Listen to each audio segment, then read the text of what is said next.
Oh, welcome, brothers and sisters, to the Church of the Hopeful Agnostic podcast with me, your host and minister here, Reverend Shane B. Steddum. And we're getting a lot of new listeners due to my recent appearance on Doug Stanhope's podcast.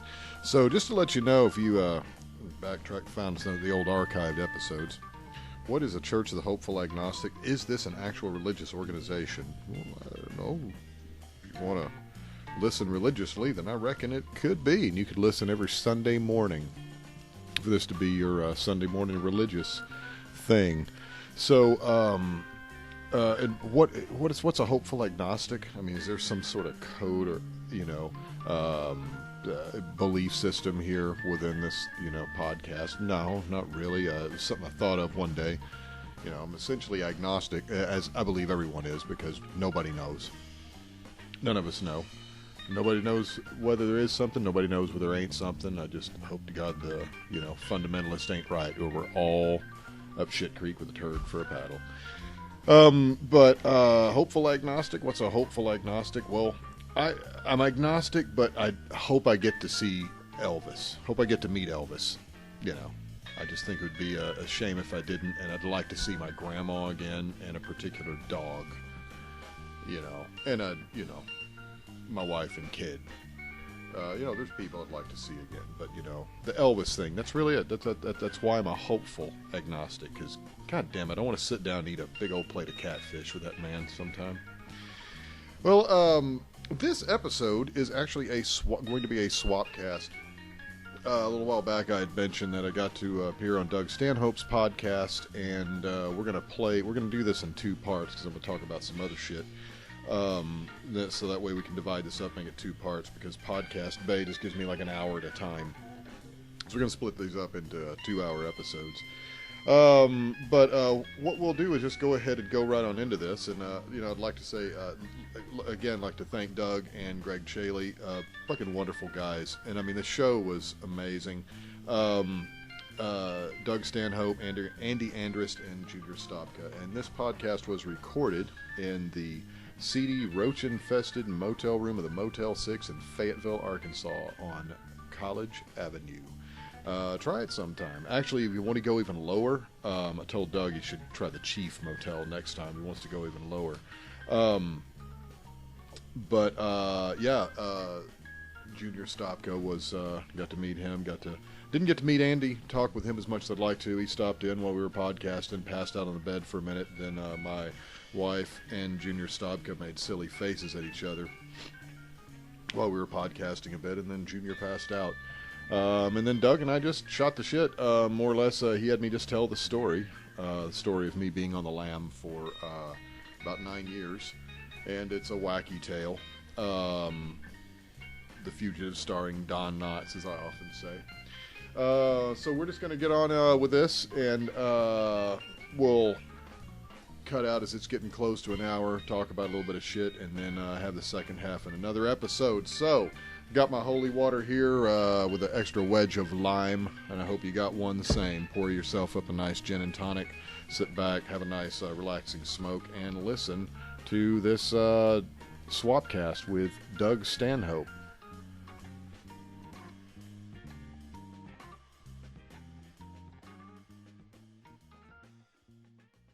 All right. Hey, this is the Doug Stanhope podcast, live from Shit Pistol, Arkansas, in the middle of the night in a roach-strewn Motel 6.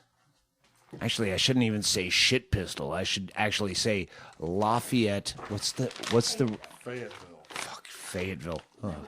Hey, I didn't say it on stage. I fucked it up on a podcast. You can't boo me now, can you? Fayetteville, Arkansas. What's the name of the street, though? College. The Motel 6 on College.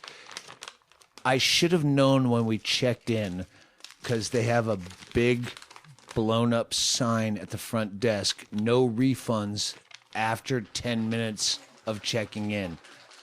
You check that. And I went, oh. And then as soon as we get in here, I think it was about 11 minutes, Andy said, before he said, I just stepped on 5 roaches on my floor. And I went, I stepped on 2 flies. And then I looked down and he goes, no, they're small roaches. I go, oh, maybe those weren't flies after all, because my contact lenses are all gummy. Anyway, did the show in Fayetteville.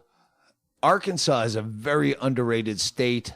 You always just, you assume it's the South, but early on I'd only played Fort Smith and Little Rock, which are just fucking dire pieces of shit. And then we played the first time at the U-Ark Bowl or the Ark Bowl, whatever they called it, a few years ago. I'm here with Junior Stopka, who's been commanded to not say shit, because we have I think it's going to be a very fun podcast. A weird dude that emailed me. We've fallen for this trick before, but I pre-screened this guy like Will from Howard Stern. And now I know how to work it both ways. Will taught me a lesson, and I learned a lesson from Will about how to present yourself before an interview. I don't even fucking remember your name. Shane Steddum. Shane sent me an email, and I go, this sounds like a great story. And he also said, well, I've done a podcast, and I've done this. I'm like, this guy can probably talk on mic. Because we got fucked over before with people, this is my great story. And then we do a podcast where you go, we went to school with that girl that ate a baby, but we just read it in the paper. Well, you said you knew a girl that ate her own baby. And I'm just coming off of fucking acid. I'm still tripping. And then you have nothing but you read it in the paper after you graduated, you cocksucker. I didn't say that. They're still in the death pool. They're good people, but they can't tell a story. Shane. Yeah. Arkansas. How's the story start? I'm just going to let Shane tell the beginning of the story. All right. You're 25 years old. Something like that. At that time. I forget. Yeah, something like that. It was about 96, during the reign of Mad King George II, our governorship. He was governor at the time. And one night, I basically was heading to work and... Eat the mic. Yeah. Chaley's not here with the headphones, so okay. Yeah, I think I have mine at home said different. So head to work, co-worker had got the shit beat out of her by her boyfriend. Where were you working? Telemarketing place in Denton, Eat Texas. Telemarketing place in Denton, Texas. And basically we decided, we'll take her home, get her a safe place. Wait, a telemarketer beat the shit out of someone? No. Her you have to work with me, sure. Drunk. I get to work, co-worker, crying, what's up? Boyfriend beat the shit out of her again. Okay, he got arrested this time only because he threatened the cops. They were going to send her back upstairs while he's trying to throw her into moving traffic and kill her. They witnessed it, and they gave her a pamphlet on domestic violence, said, why don't y'all go work it out? And she said, no, I want to press charges. Well, they threatened to arrest her for being a hostile victim. And then the minute that he said, fuck you, motherfuckers, I'll kill you. Oh, you've threatened an officer. I just want to say, it's been a long time since I worked Denton, Texas. Yeah. And you realize those were the early days. Mm-hmm. Me with a mullet with CW Kendall gigs where you're working Nacogdoches and Longview and all these like scary fucking places, especially when you're 25. I was 25 at the time ish. And so now I forget those places really exist till I talk to you. Where now I'm working Austin and fucking Dallas, and I forget those people are still fucking awful. Yeah. Tonight we're in Fayetteville where I worked a fish restaurant. It's fucking great. We had a blast. Me and Andy Andrist and Junior Stopka. But those people don't come out. I'm sure if I was that same long-haired kid working Fayetteville for just comedy night, I'd go, oh, shit, this might be like Denton, Texas, where you lived. Scary fucking places. Dry counties, a lot of them. Right. So you're 25 in a scary fucking place. Right. Never been in trouble, nothing like that. So we're gonna take her home that night. And my ex-wife hounded me to get some weed. I'd already tried, and normally I had a 3-strike rule. If I try 3 times and there's a no-go, I don't do it. It's probably going to be bunk or going to get ripped off. So I go against my principles because she's yammering in my ear. Hey, wait, slow it down for me. Oh, yeah. The 3-strike rule is if you fuck up something 3 times. Well, if I, no, my 3 strikes was trying to score weed. If I try once, it's a no-go. 3 times, try my 3rd one, and it's a no-go. I know it's probably going to be bunk if I go a 4th. Weed. Right, just it means don't get it. I honestly have the same rule for table jokes, where if there's a bunch of people at a table and you think you have a smart-ass comment to come back with, and someone talks over you and you try a second time, if you try the 3rd time, they'll listen and not laugh. And I by honestly then, have that rule. The point's usually forgotten. I got it. Yeah. So finally I find somebody that's going to have some weed. You know, she wants us to get weed to calm down this girl. And we got off work at 2 a.m. Not a good time to be going to score weed anyway in Denton, Texas. Back up. Mm-hmm. What? Oh, what Hawaii. We gets called done? into Hawaii. Okay, gotcha. Hawaii, a different time zone. So, gotcha. So we go, we get the weed, and my other rule was do not smoke in the car. And do not, don't not Cheech and Chong the fucking thing. Right. Yeah. We lived out in the country. We lived in an intentional community, which is a commune. You know, I wanted to live off grid. I was experimenting with that. So we're gonna. Listeners know about off grid. Right. So we're gonna smoke when we get up. Normally, we get on the dirt road. So she's owls. Owls are living in that outhouse. Don't. Hey, I have an outhouse on my other land. I'm just doing a callback for the listeners. Absolutely, yeah. So another friend comes up, bounding up the parking lot that my wife hasn't seen in a long time. Oh, hey, let's smoke Lori out too. Let's drive around. No, it's a bad idea. My ex-wife. That's not. Don't worry. I don't even call her Talk wife. to the people listening. Yeah, right. Don't worry about the room. Yeah, I'm trying to ignore the fact that Junior is sleeping. It's as an artist, it's equivalent to someone sleeping in the front row of your show when they have a bed next door. But thanks for seeming so interested, you fucking lummox. So Lori, your wife at the time. Yeah. And yeah, so she wants to smoke this other girl out. Bad idea. Yammering in my ear. Okay, fine. I fold, roll it up. Don't even light it. Been out of weed for a month. I lit it. Didn't even get a hit. Lights behind me. Shit. I eat the joint. The girls are laughing, freaking out, carrying on. I'm like, calm the fuck down. With fucking rollers behind you, getting pulled over. They don't night. know it yet. They're like, laughing. What the fuck's wrong with you? I'm like, there's a fucking cop behind us. So now I'm getting shit from my ex because I'm getting pulled over. All right. So I do the noble thing and I keep the weed on me, trying to be the chivalrous one, forgetting the fact I'm dressed like a medieval sorcerer because I was also. Wait, hang on. Pause on that part. You're dressed as a medieval sorcerer. My other side gig was performing at a Renaissance festival. So I step out. This is Texas. You couldn't combine the two and telemarket in the Renaissance Well, festival? I was telemarketing in my medieval garb. They didn't mind. Hello, I want to do a consumer survey, my lord. It wasn't video telemarketing. They knew I had my practice earlier that day. They didn't care. So I step out and they're already they're really impressed. They smell the little bit of smoke and go, "Oh, we smell marijuana." Well, I don't know what you're talking about, sir. What's that poking out of your back? Well, I also, part of my costume had a large dagger that looked more like a dagger. You need a hammer to actually stab somebody with it. But now they have a reason to frisk me because they see something poking out of my back, which they grab it. For the listener, I want to remind you, if you can't tell by the voice, this is a white person. If you had that dagger behind you now, you would be a White Lives Matter. Yeah. And this is also the satanic panic never went away in certain parts of Texas. Yeah. I went through that shit. Let's not get off topic, but you want me, you're we'll go on making for 4 me. hours. We'll do that after the show. There you go. Yeah, that shit was crazy. McMartin's? I have lots of stuff on that. So now they have a reason to frisk me. What's this? Oh, it's part of my magic act. This gets written down that it is a ceremonial dagger for sacrificial purposes in the police report. So this is the beginning of what my friend called the night of my spiritual depancing.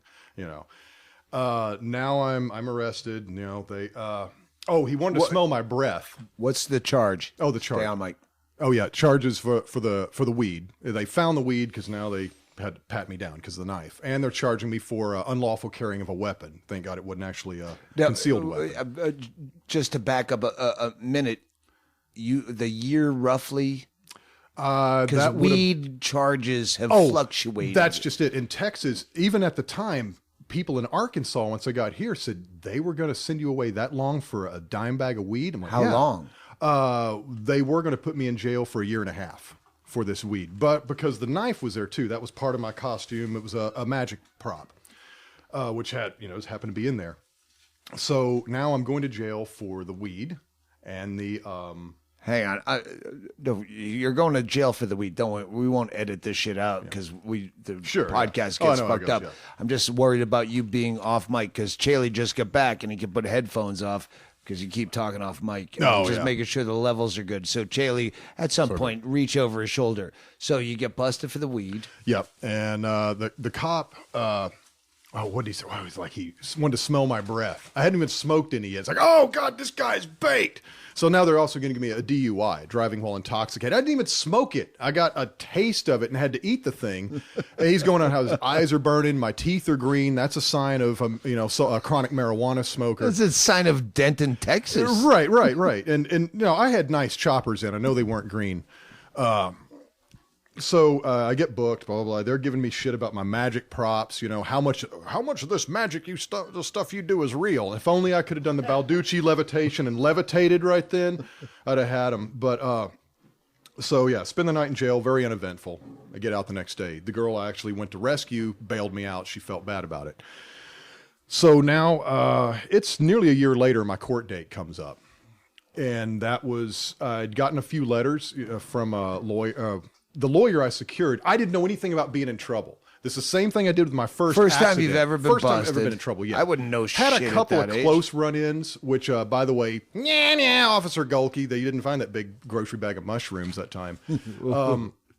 But you keep trying to drag me off topic. Yeah. So, stories. Court day, I got the first lawyer who I thought he was doing a nice thing by sending me a notice in the mail. Hey, we saw you got arrested. We'd like to represent you. Okay, sure. I'll go with that guy. Have you seen my billboard on the highway? Right. Well, and little did I know this was a former prosecuting attorney, now defense attorney, so what's he going to do for me?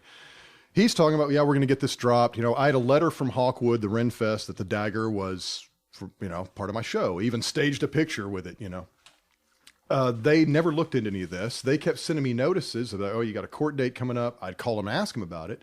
Oh, you don't have to show up. This is just paperwork. The lawyer's telling you this. Who's supposed to represent me. Yeah. Finally, I get a notice. Yeah, this is the one you have to be at. Okay, what do I need to bring? Oh, nothing. Is and I won't be there. My assistant will be there.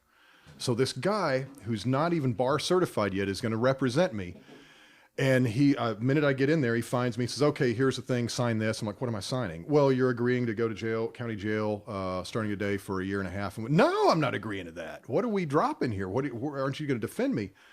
Well, this has already been decided. You should have fought this earlier if you were going to fight it. He just assumed I was going to plead guilty. He never asked you I was never told to be there. I was told, no, you don't have to even be there for this part. I'll just fuck you behind you. Basically, for $800, I was getting my hand held at a sentencing. So honestly, if I have any passion, it's the criminal justice system, the jail system, all of this shit. Right. So I start to argue with him. Like the night of. I'm like, there's nothing stopping me John from walking Turturro out. came in, but he wasn't cool. He was more worried about his eczema in your case than your guilt or innocence. Right.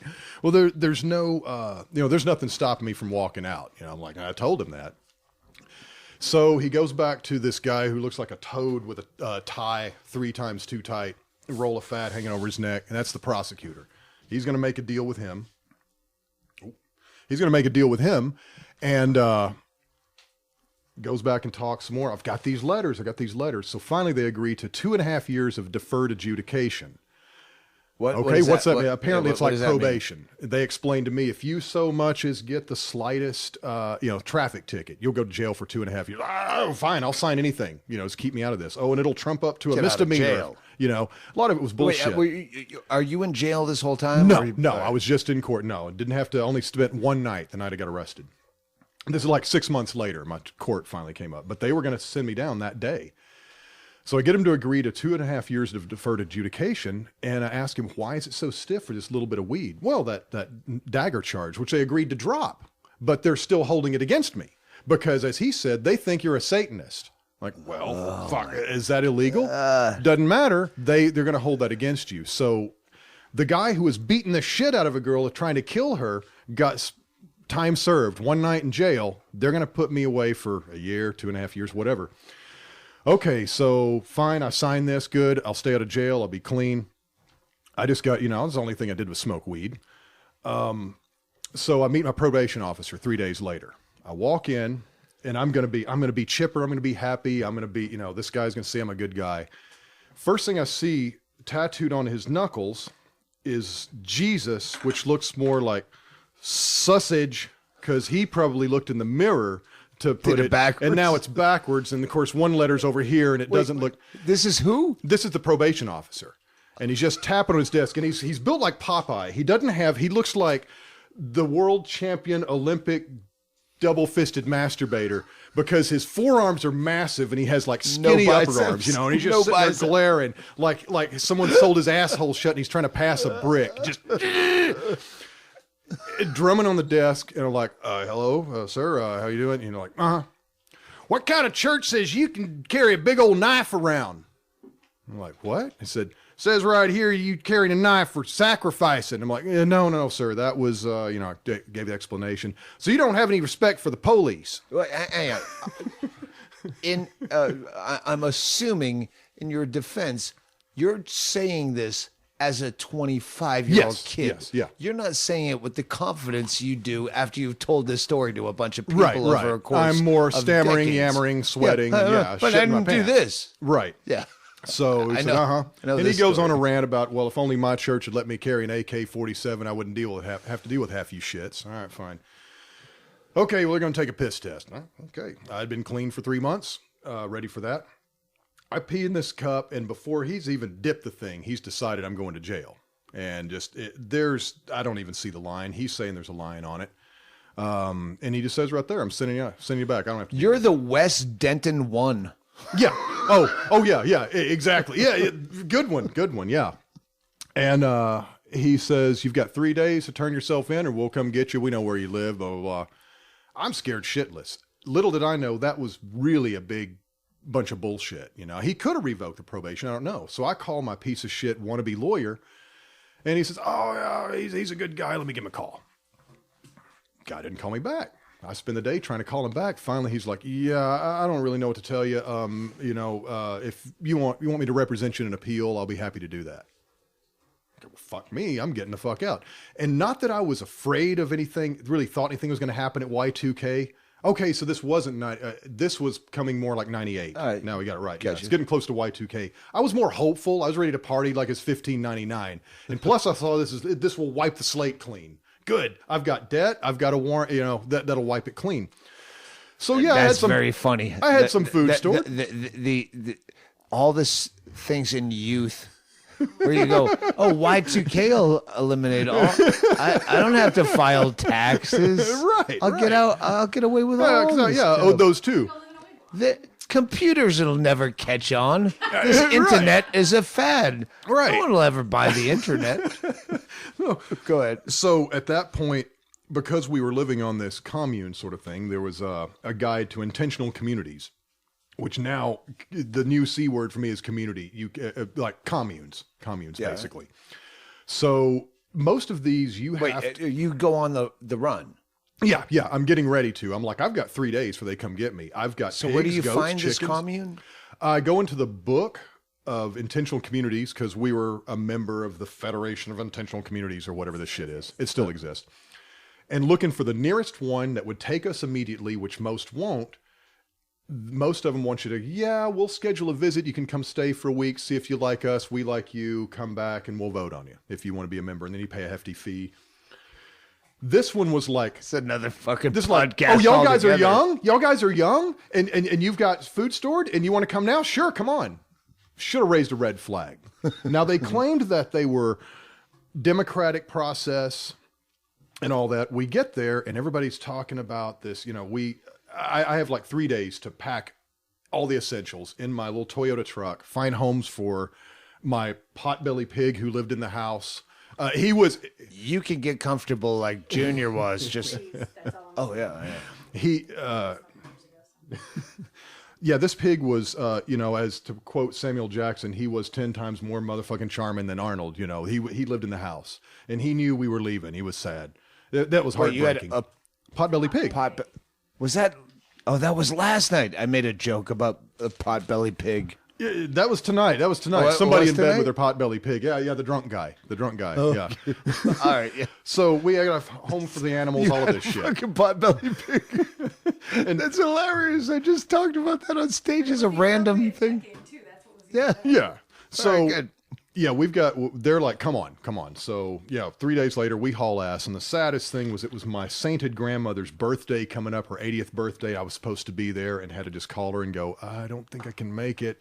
And I couldn't tell any of my family what's going on because my dad is Hank Hill mixed with R. Lee Ermey and would have immediately... Good references. He would immediately, well, now, son, you need to do the right thing and accept your lumps, and then called in the troops to find me. I mean, even I'm married and I go to visit, and when I drive home, I have to call and ring the phone once, and then he thinks, was that really him? Maybe it wasn't really him. Well, maybe, and I don't answer the phone, so he would call his state trooper friends to look up and down the highways for my body. This is as an adult, still, probably would do it.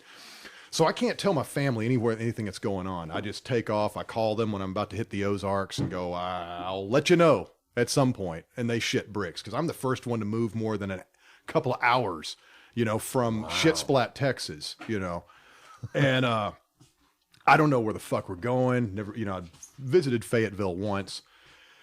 And we get there to this group and we're going to head out to this place the next day. What are they like? Old hippies. Really soon I realized this is a retirement home for old hippies, and they were happy to have strong young backs. And so one guy Branson of communes, and they seemed all okay. Now the group leader, Wavy Gravy, is headlining 3 nights a week. Oh no, the group leader thought he was Ram Dass, and had changed his name to Ghana. Don't know Ram Yeah, Dass. Have you seen? And I'm saying this to plug it. Holy Hell. Yes. Yeah. I just watched that Netflix. Okay. Oh yeah. So I'm thinking this when you go. So you go to this commune. Everyone will look up Holy Hell and watch it. Right. And most people are pretty cool. Well, now this group leader guy comes in, and of course he walks in kind of, and he's this old fat dude who has changed his name to like gonorrhea something, that's what I called him, is gonorrhea. Are you buying him at first? No, absolutely not. Absolutely it's not. all No, bullshit I was to you. Yeah, no, You're I just gave on the lam from the law. Right. I'm I kinda don't like, want to do 2 years in jail. Yeah, it's like they're going to take us and our dog. That was the big thing. Our dog had to come too. So, okay, we're going to be out in the middle of fuck nowhere, and we'll be hidden. Good. And She wanted the breeze, but if you have to, hang on. We already talked about that, but she hates the smoke, so it's up to you. We're gonna be smoking, so And if they bug us, then we'll shut the door. yeah. And if you have to go fucking wander around the parking lot and buy whatever they're selling out there beside that jacked up Ford Tempo on blocks, all right. so good. So I wish we could have video of everything I'm talking about, the situation we're in a Motel 6. And we could come back. I called it Lafayette off the top. Don't edit that out, Chaley. I said Lafayette. She goes, no, it's Fayetteville. And I was trying to just ask for the street so we could shit on this hotel.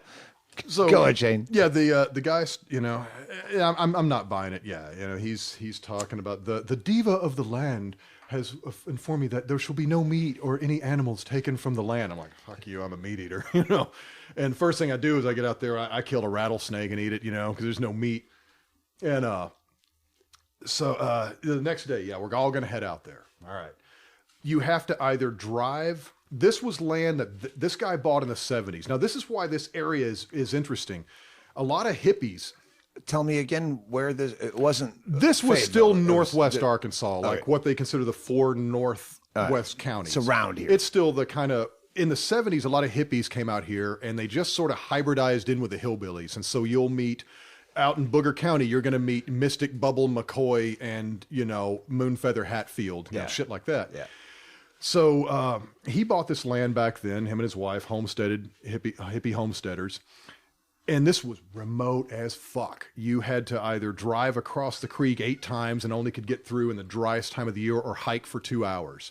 And we had to hike in. This is in April, cold as shit. We hiked through, 2 hours and then walked through a creek up to our chest in the swirling water. I don't know where the fuck I'm going. These people are going to eat us. And get out there. What were the other cult people like? No, they were all pretty cool. Old hippies. They're just old hippies. So they're kind of not really buying into old dude either. No one's buying into it. No, they're just kind of like, pat him on the head. He's the old chief that's going we get a free place to live. Right. And just take everything he says with a grain of salt. Show up at bingo. Right. Every Sunday we have to go to bingo. So just show up and they'll leave when you he alone. says Hari Om, just smile, and got it. Blesses you.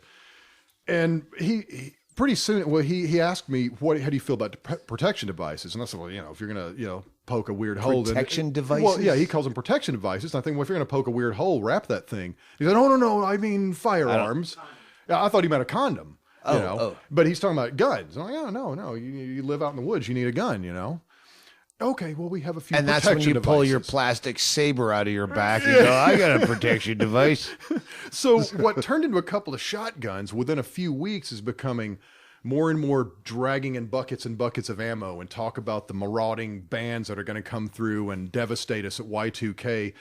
And then he's bringing in these and tubes. page 4, it turns out he is what's the fucking Waco guy? God damn it! That's it. I grew up not far from Waco. Koresh, David Koresh. Yeah, I was trying to do Paul Harvey revealing the end of the story as David Koresh, but I didn't have the reference, and that's why I stink as a comic, and I'm in a roach riddled fucking Motel 6. So more and more, he's bringing in tubes that he would let us have weed out there. Nothing illegal out here. But bury this, sir. Yeah, I'm the strong back. Bury this, sir, immediately. What is it? Oh, nothing is not illegal. Just bury it. You need to bury it now. A helicopter, you hear a plane that just, shit, bury it now. So I have no idea it was in the tubes. But I pounded, I don't know if anybody in listeners have ever tried to dig in Arkansas. You dig 2 inches and there's a slab of rock the size of a Volkswagen. You break through that and there's another fucking slab of rock. So I buried a lot of fucking ammo out in this place. Buckets and buckets and buckets. And what started off with a couple of shotguns is pretty soon this plan of every able-bodied man, woman, and child will have an AK-47 and a Tech-9. I'm like, yeah, it's time to get the fuck out of here. Where the fuck are we going to go? Well, a lady in there, her son, who wanted her out of there, found out we're trying to get out. He comes out, doesn't even know us, and says, come on, you can stay at my place. Get the fuck out. So now we're in Fayetteville. What did they call those when they would rescue people from cults in the 80s? Oh, like or even an intervention, 70s. The deprogramming. Yeah, deprogramming. And there was really, it wasn't cultish at all. The old guy wanted to be cultish. He kept saying, "This is a plural marriage." I'm like, fuck you. I'm not married even to in you. the holy hell, they try to do that, and you're like, It no, you're a slowly fucking works into idiot. it. Exactly. You could do the same thing with Catholicism, Christianity, any fucking religion. But they're popular, so Sure, can't race a bunch of people and this is bullshit. Stop going to church on Sunday. It's the same thing. It's just go ahead. Exactly. It's just a replacement. Yeah. So we get the fuck out of there. We come and stay in Fayetteville for a little while, and this couple and another couple are going in on some land. And said, hey, you can set up out there, if you want to buy a chunk, there's other land available when you get on your feet. We've got $4, have had $4 for the last several months. Didn't need money. We're in the middle of fucking nowhere, didn't see civilization Commune. for a while. And I mean, this is remote, didn't see anybody else. They were the only people allowed to drive in because that land was grandfathered into a wilderness preserve. But now we're in Fayetteville. They get this land out in Madison County. The horror movie Madison County was shot in this Madison County. Booger County, as they know, just down the road. That's where we've got our land. We're building a compound ourselves now. And not know anything about it. I later found out this is outlaw country. You know, I'm here on borrowed credentials that a dear friend let me. That's a real friend who lets you memorize his driver's license and social security number and all that in case a cop says, because in Texas, you get pulled over, they check everybody. You don't have your ID, you better rattle off 20 questions real quick and without stammering. So I had the shit for my magic act. I knew, you know, mnemonics, how I would remember shit. So I just had it ready to go, you know. So I've got that you're identity. Still worried about this warrant and doing right years in prison for fucking weed. And and back. But this is around. That's that vague period where the internet kind of existed, but not a lot of people. But it was mostly dial-up. Still, mostly dial-up. Yeah. I think high-speed was just coming around, but it was still dial-up, high-speed, exactly. Which is all we had for a long time. But where was that?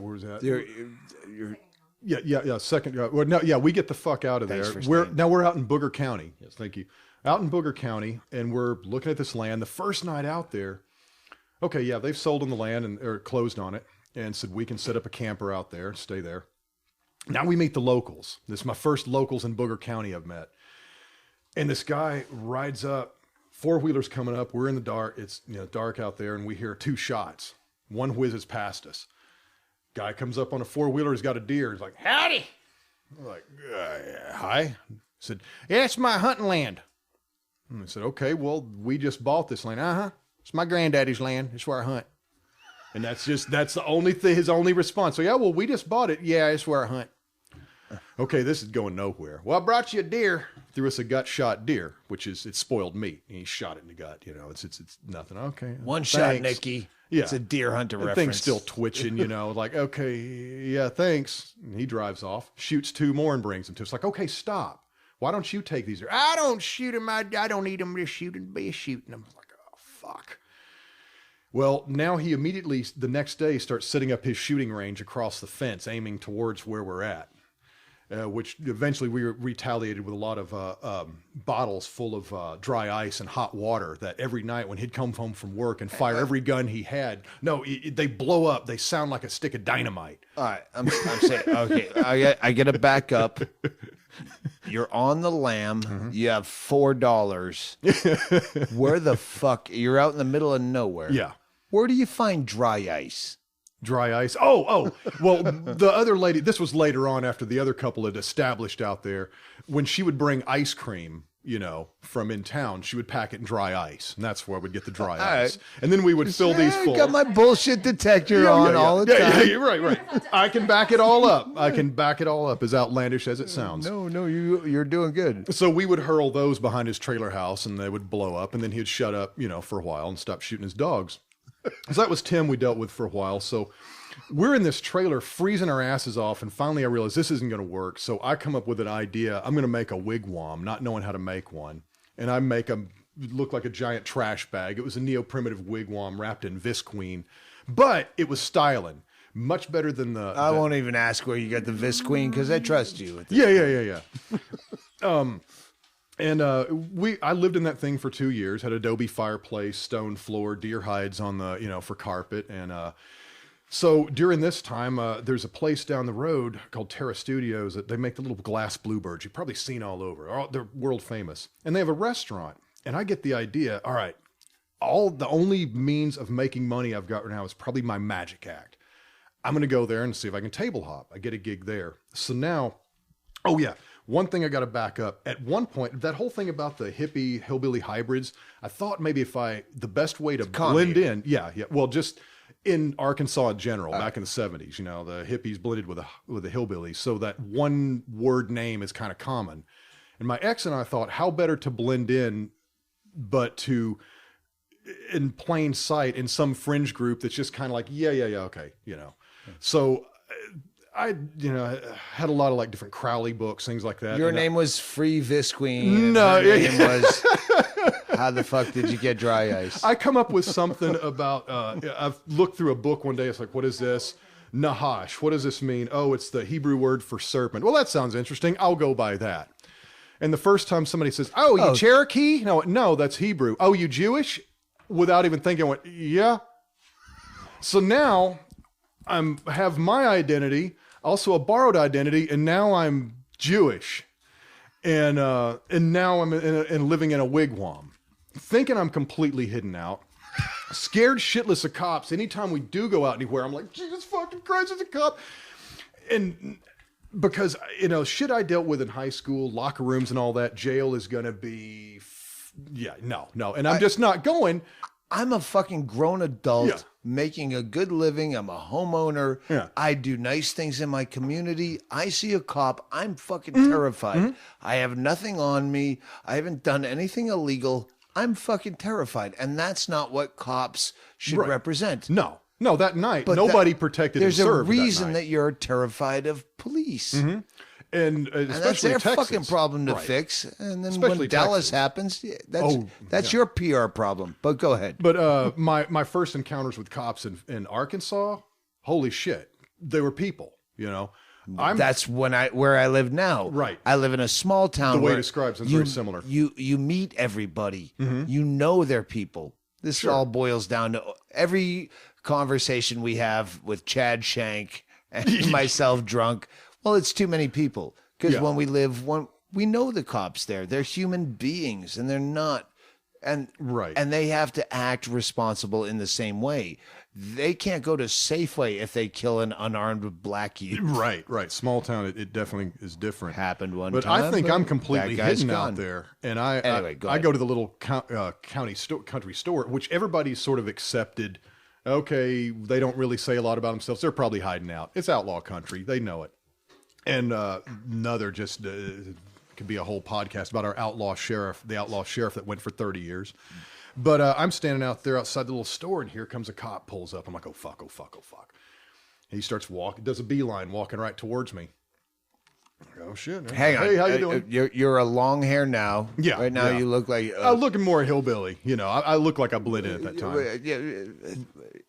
But still. I was going to say Hank Williams III, but I don't even know he's a long hair. But yeah, you look like a gorgeous dude hillbilly I don't know about that. any chick would want to fuck just because of your accent and your tan, leathery, like outdoor worker tan. Sure, that sounds wonderful. But in reality. So I'm standing there, and here comes the cop. But no, my question was, were you a long hair then? Oh, yeah. Did you stand out? Yeah, I have been. Oh, yeah. I always stood out, even if I tried to fit in. But you're in a hippie kind of community. Here kind of blend in. That's why I'm asking. And the local store owner, everybody, see me come in, they're kind of accepting me. Okay, this guy living out in the woods. And I think I'm hidden. But cops, Cop comes right up, introduces himself, and, hi, my name's, I throw off the borrowed credentials. You going to be warm in that thing you're staying in? There's no road to the thing I'm going in. There's a foot trail out in the hills. And I'm like, yes, sir. Okay, got a good storm coming in. Make sure you got enough wood. I'm like, thank you. And you have any trouble with that neighbor of yours? Here's my card. There's my cell number. Call me. First time I ever had a cop actually offer help like that. And every one since it was fine. Makes a difference. So, and then that brings this, that builds up to the next cop story. The frisking, the night that Harpo got frisked.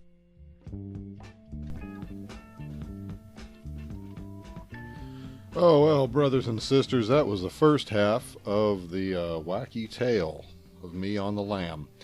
And I left you with a little cliffhanger there. What happens when I encounter the next cop? Will he be so kind? Will he be so helpful? Stay tuned. Or, rather, tune in next time, because I'm not going to talk about it anymore right there. That's enough of my story there.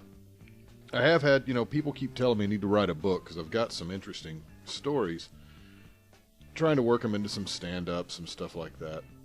I'm not that good of I'm not that good with like just going up and talking about funny shit. But I got some stories that people tend to laugh at. And some of them are just fucked up. And, sometimes people have asked me how I get, how does one get to be, me with, my living room that looks like Ed Gein and P.T. Barnum fucked and had a baby and it was an Elvis fan. But reflecting now, in my mid-40s, looking back on, things from my childhood, it's like, Jesus Christ, no wonder I'm a weird motherfucker. I would think that one, starting with having the person I was left in care of, this babysitter. I was remembering the other day, you're like, just remembered this babysitter, and it just kind of dawned on me how bizarre this situation was. That my parents left me and my sisters. I was about 8, maybe 10 years old. Now, the woman was harmless, don't get me wrong, but not very capable. A mentally challenged woman. She was somewhat mentally challenged. Not severely. All fun and good. She was also a midget, and forgive me if that's the improper term, a little person. Now, I was left in care of a mentally challenged little person. Let's just say it. I was left in care of a retarded midget. Mildly retarded midget. Now, on top of that, Katie was not only mildly retarded midget, she wasn't the traditional Peter Dinklage little person. She was a product of her parents who were a little too related. Normal looking people with very similar features. Like in my hometown, if the internet had been around when I was growing up, Ancestry.com would have been used as a dating app. But these parents were a little too closely related, and they had 2 daughters who were... They sort of talk like this. And they could not have been closer to Tweedledee and Tweedledum as far as, like, build. They were... What kind of... I've never seen this shape on a person before. They were cone-shaped. Just from the head, a pointy head, on down, neck, out, that just sort of rolled out to the shoulders and just went down like a cone from there on. She was a wonderful lady, as far as, she didn't, she wasn't crappy to us or anything like that, but she just kind of sat in the chair and ate our food all the time. But when you were left in the care of a mentally challenged, inbred midget, it shapes you in some way. Now, there's some things that happen in my hometown that, it took a while for me to realize this shit doesn't happen to normal people and in normal places. Small towns are treasure troves of what the fuck kind of tales. There was a guy who I went to high school with. He was a year or 2 older than me. And it was just common knowledge throughout the town that... Now, he wasn't really a friend of mine. I don't remember him being an enemy or anything, but he was older, and he was popular, so... Now, keep this in mind. This was one of the popular ones. It was common knowledge in town that Larry had fucked a pig. I don't mean that in the sense that he had a overweight girlfriend. I mean, Larry fucked a pig. Let me say that again. Larry fucked a pig. A popular person who remained popular put his penis inside the vagina of a porcine omnivore. Larry fucked a pig. If someone came up to you and had proof that anyone you know had stuck their dick in an animal of any sort, pig or whatever, your reaction wouldn't be, "Oh yeah, man, I heard about that time that Larry fucked that pig. That's funny. I know, I was there." Your reaction would be, there wasn't even, with these people, there wasn't even ooh, gross, Larry stuck his dick in a pig. It was just, yeah, I remember that time Larry fucked that pig. And here's the thing, Larry still had a girlfriend. The same girlfriend he had before fucking the pig, still had the girlfriend after fucking the pig. I was not popular because I listened to Ozzy Osbourne. and was thought to be a Satanist. Larry fucked a pig. I didn't fuck a pig. I didn't even fuck till I was nearly out of high school. And because I had long hair, because I listened to Ozzy Osbourne, you know, I didn't even listen to anything that outlandish. I wasn't even that outlandish. I was just, you know, kind of a metalhead kid. But I had, you know, other tastes too. You know, I got into other, you know, I was into blues and things like that. I was into horror films. That was another strike against me. Must be some kind of a Satanist. You know, so in one breath, you know, I was a satanic, long-haired biker, dope smoking, crack smoking, one of them creative liberal Democrat types, communist faggot, all in one breath. Yeah. But Larry fucked a pig and still maintained his social position. Yeah.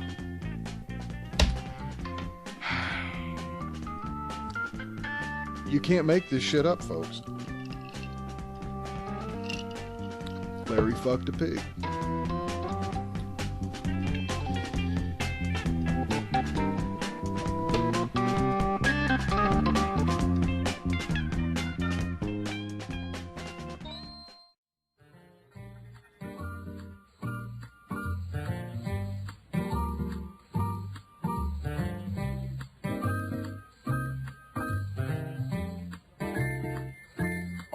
The shark, babe, had such teeth, dear, and it shows him pearly white.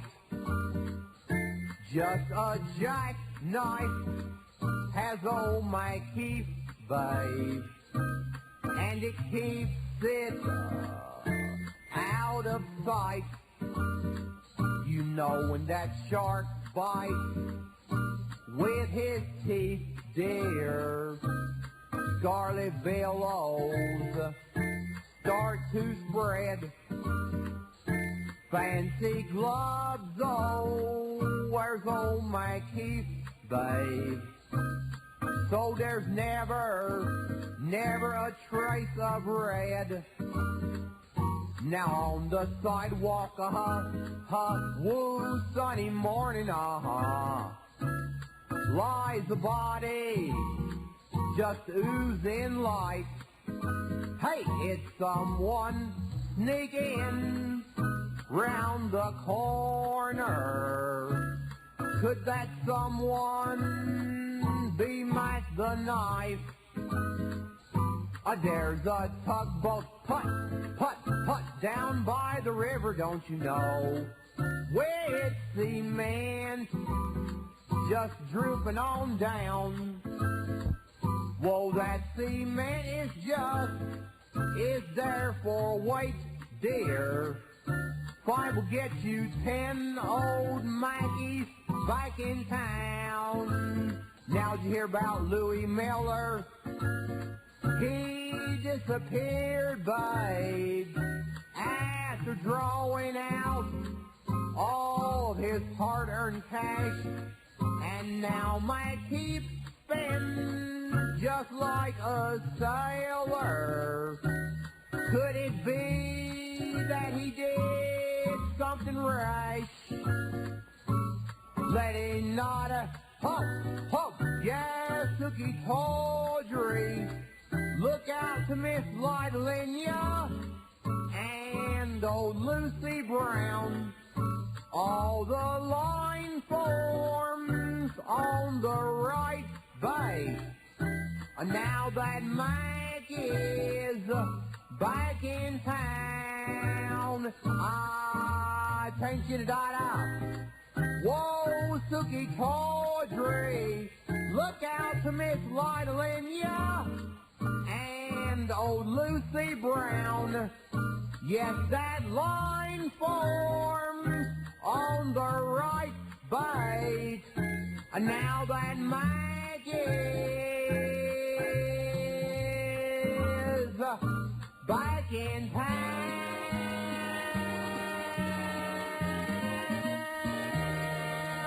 Look out on Mike, he's back. Great Googa Mooga. Oh, wrong character. Lord have mercy, brothers and sisters. That was Mac the Knife by Jimmy Mitchell, and I don't know anything about it other than I think he might be a mentally challenged lounge singer. Something to that effect. Lots of cool stuff you can hear on aprilwinchell.com. She was the famous daughter of the famous Paul Winchell from way back in the day. Anyway, you have been listening to the Church of the Hopeful Agnostic podcast with the first half of the Swapcast with Doug Stanhope. That is, if you want to listen to the whole thing as it is, it's episode 180. So, while you're at it, if you're listening to this and you have not done already, go to the Facebook page and like the Facebook page. And while you're at it, check out Cottonmouth Gumbo. That's my one-man band. And, Doug was nice enough to play one of the songs off my CD at the end and get a little notoriety there. People are checking it out. And, by the way, if you do listen to the podcast, you send me a friend request on Facebook. I'm really not going to accept it, probably, unless I know you. My Facebook page is just, people I know. I've got pictures of my kid and shit on there, so I don't make it public. Anyway, but you can go to the Church of the Hopeful Agnostic podcast if you want to drop me a line, something like that. And, you never know. Maybe we'll hit it off and become really good friends, and then I will send you an invite to my Facebook page, my personal one. There's not really anything that interesting there, to be honest, folks. Also check out, some stuff I used to do a while back was this, as you heard on this, you'll hear later. Well, we'll plug that later. Fuck it. I need to go mix another drink. All right, thanks for listening, folks. And next time, until next time, remember there is no supposed to be. Do whatever you want, so long as you allow everybody else to do the same. All right. Praise Bob, hail Satan, all that. Good night. Oh, yeah, shit, almost forgot. Definitely check out DougStanhope.com. His new CD, No Place Like Home, new comedy special, is out. It's also on CISO. I'm not going to really plug them just yet. I'll say nice things about them. Maybe they'll like me to be a sponsor. CISO.com. It's kind of like the Netflix of all comedy. Nothing but it here. It's really good. So, check out DougStanhope.com. Until next time, folks. Go have a drink. I'm gonna.